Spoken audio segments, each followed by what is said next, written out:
Hi, lovely people of Ghana, lovely people of Volta, lovely people of Sabda, lovely people of Tongo, Chemeni.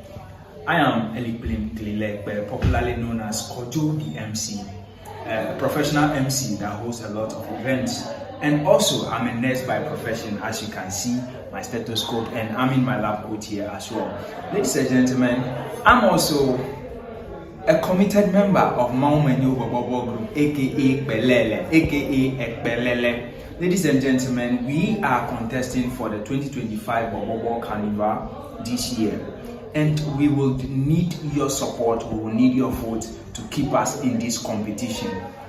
So your support or your vote, if you want to do that, can dial *920 *922# and select number 6 on the platform and vote for us to keep us in the competition.